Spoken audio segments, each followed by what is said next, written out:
Dia ada salah satu pengalaman teman di Surabaya, Romo. Dia tidak mengerjakan apa-apa, cuman selalu duduk dan istighfar terus. Keajaiban datang sangat luar biasa dalam hidupnya.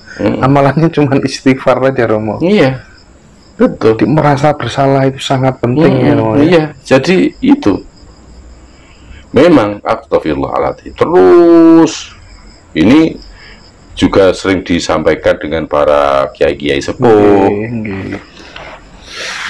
Jadi wong nek njaluk sepuro kan sing dijaluk sepuro ya welas gitu loh. Lah kalau sudah welas ya memberi kan. Nah, sekarang gini, Romo, saya geser sekarang ke fenomena alam, Romo. Akhir-akhir ini Merapi dalam kondisi sangat siaga. Di sana katanya ada penunggu dan lain sebagainya, ancaman bencana dan seterusnya. Romo melihat betapa sakral sih sebenarnya Merapi itu di Pulau Jawa ini. Kalau bicara tentang sakral dan tidak sakralnya, yang namanya gunung sebagai pusering bumi, itu diantaranya Merapi, Merbabu, Kelut, Bromo, Semeru dan yang lainnya. Kalau sudah marah, artinya meletus. Ya, ini gejolak alam yang memang sedang mengingatkan kepada kita agar kita mampu dan mau merawat alam. Seperti di awal jumpa kita tentang sedulur papat limo pancer gampang golek sandang pangan, awake dikepengin golek sandang pangan gampang, ya sinergi karo alam, bersahabat dengan alam. Seperti pula dengan gunung-gunung, bagaimana tidak sebentar-sebentar istilahnya diistilahkan batuk ya, erupsi ya itu ya karena alam di sekelilingnya sudah tidak mendukung.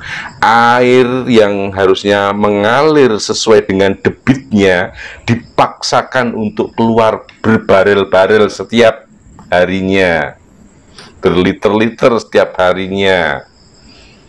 Pasir yang mestinya dimanfaatkan untuk ekosistem secukupnya setiap hari dikerui. Nah, apa yang terjadi? Nah, yang terjadi adalah pengkeroposan. Grek. Nah, kalau sudah keropos menyempit, uap juga tertutup, terjadilah letupan. Ini secara nalar. Tapi kalau secara spiritual memang itu akan terjadi fenomena alam, pembersihan bagi mereka orang yang berbuat murka akan mendapatkan ganjaran dari Zat yang Maha Esa. Kalau diungkapkan dengan bahasa sederhana, pesan yang ingin disampaikan Merapi itu kira-kira apa, Romo?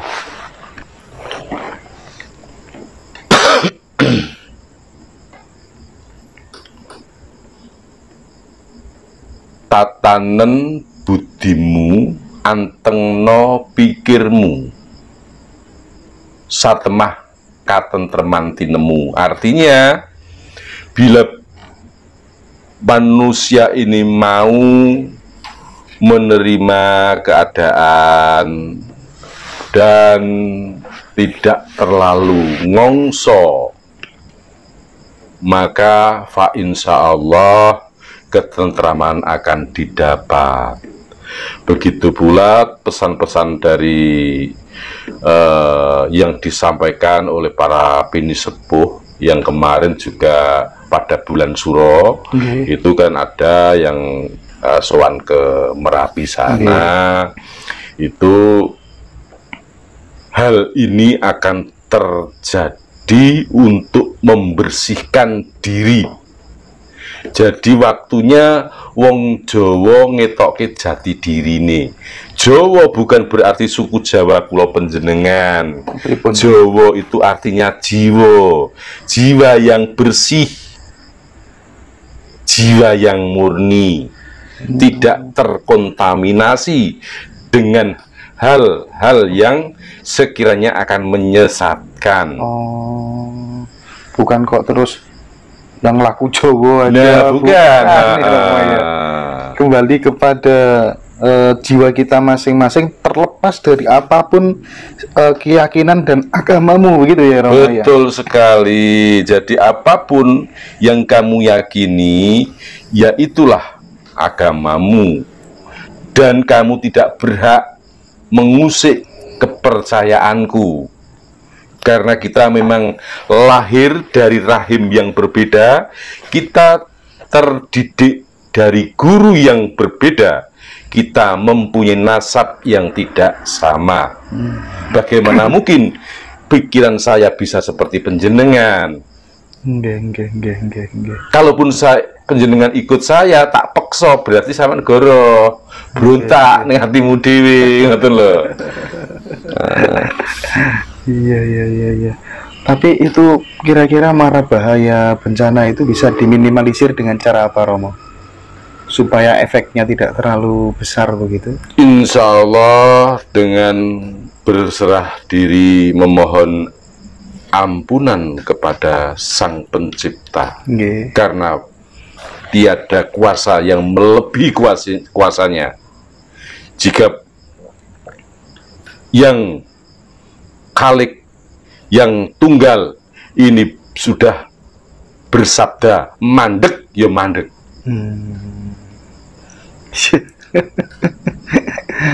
Jadi lagi-lagi memang ini keserakahan tuh selalu membawa malapetaka ya Romo ya. Begitulah.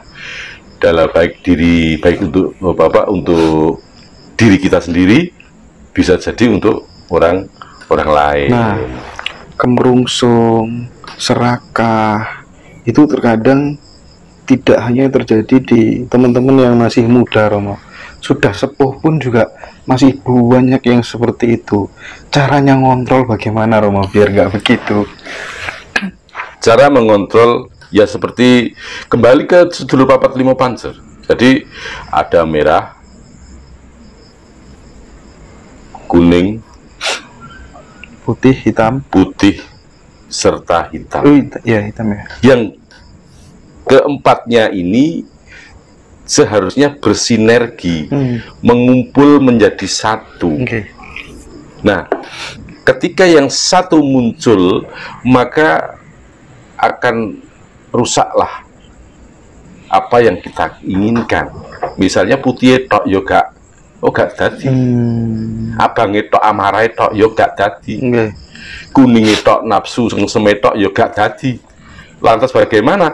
Harus bisa mengendalikan ini. Ya, kita kan punya rasa untuk mengendalikan amarah yang ada di biasanya lebih senang berkedaton atau bersemayam di telinga.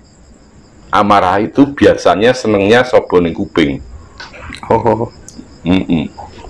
Misalnya begini, contoh sing gampang, saya ini punya mobil baru, neng iki kreditan, ana wong alok gaya menmontor kreditan, kuping krungu nesu ora? Nesu. Nah, iki ya kudu dikendhaleni. Nggih.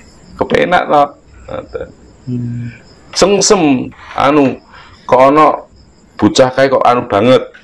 Mongke kudu duduwekku kan nggone ning mripat seneng. Nggih. Elek. Nah, jadi kendaleni nek kudu duweke. Jadi kita harus bisa mengendalikan ini, harus bisa empat-empatnya bisa bersinergi. Nah, nantilah kalau sudah bisa bersinergi, insya Allah perjalanan ini tidak ada hambatan. Termasuk seperti orang tua yang kok bisa dia marah, ya karena kurang mengendalikan diri. Misalnya saya umur wis 58, moh ngalah kepengin muncul, wae kepengin tenar, wae. Lah terus kok sing nom piye? Kita sudah diberi kesempatan untuk menjadi terkemuka. Nggih. Oke. Jadi gini Romo ini kan termasuk berbesan dengan Ki Mantep Sudarsono. Ibaratnya kan begitu, karena Mas Junggong itu pernah cucu kalau tidak salah. Keponakan. Oh, keponakan. Keponakan. Jadi yang pertanyaan saya tentang pewayangan, tentang dalang, Romo. Apa memang tidak sembarang orang ya bisa menjadi dalang? Dan kira-kira apa sih yang dilakukan dalang itu sehingga bisa menjadi seperti itu gitu Romo? Karena saya dapat cerita katanya, oh itu nggak sembarangan, ada laku-laku ritual khusus dan seterusnya. Mohon diwedar Romo. Betul. Jadi untuk dalang sebenarnya mudah dipelajari karena buku-buku pedalangan banyak. Kursus atau privat pedalangan ada di mana-mana. Bahkan untuk yang studi, ya nyatanya juga ada SMA jurusan pedalangan, kuliah jurusan pedalangan, dan masih banyak cara-cara belajar pedalangan yang lain. Apalagi dengan teknologi canggih seperti ini, gitu.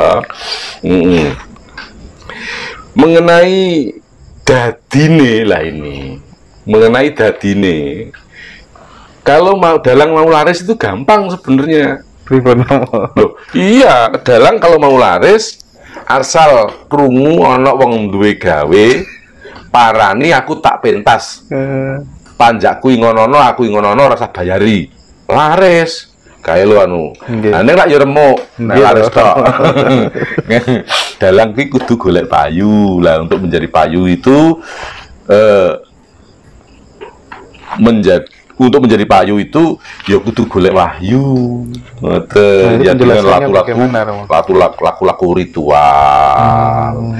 Seperti mungkin dimuat juga di YouTube atau mungkin di surat-surat kabar keberhasilannya Pak Mantep Sudarsono itu juga tidak bim salah bim menjadi dalang kondang, tidak.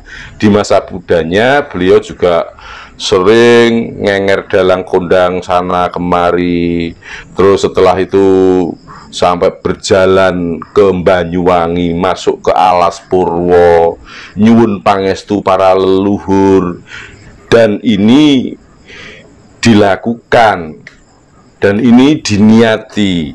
Nah karena wis jenenge ibaratnya wong gelem poso, nek saiki dadi kaya ngaten menika nggih, ya sudah tidak aneh gitulah. Sangat wajar ya. Iya, sangat wajar sekali.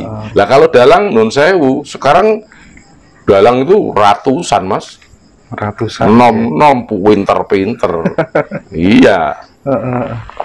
Saya masih ada pertanyaan yang mengganjal tentang dalang, Romo. Dalang itu kan kuat melek, sampai biar biasanya kan, dan tak lihat rata-rata mereka itu awet muda. Terus kemudian apa sih rahasianya melek dalu itu sebenarnya untuk kesehatan, untuk kebatinan dan lain sebagainya Romo, supaya yang muda-muda begini gimana Romo? Ringan sebenarnya. Aja turu sore kaki ana dewa ngangklang jagat nyangking bokor kencanane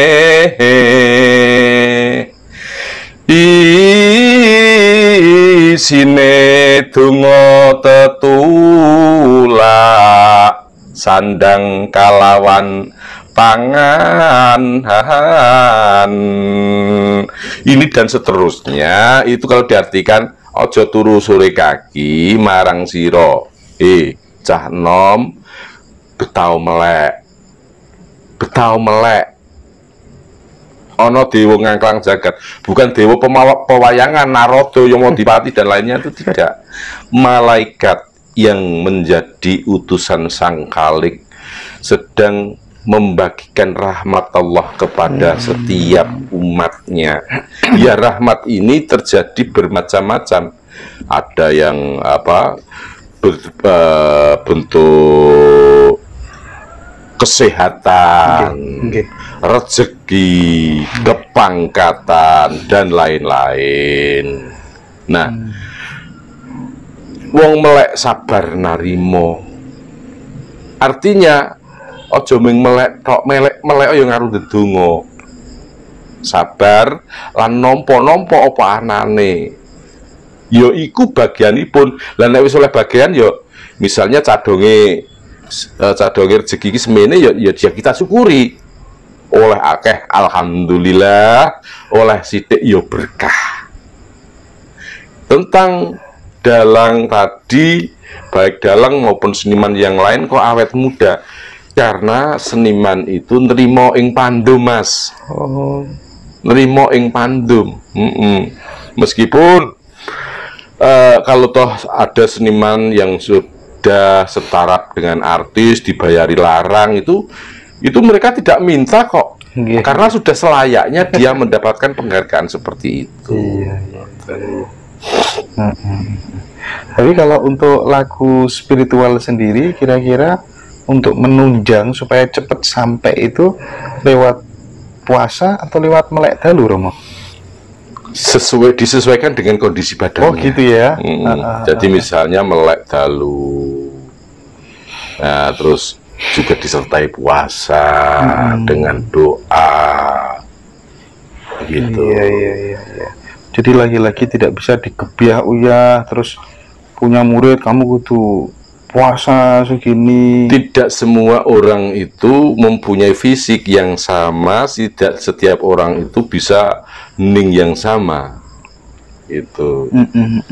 Romo, ini banyak yang WA saya. Butuh yang namanya bimbingan meditasi. Andai kata Romo ngapunten, andai kata ada yang datang ke sini dan lain sebagainya, jenengan purun bimbing napa mboten, Romo? Ya, selama tidak mengganggu aktivitas saya dan sebatas kemampuan saya, insya Allah.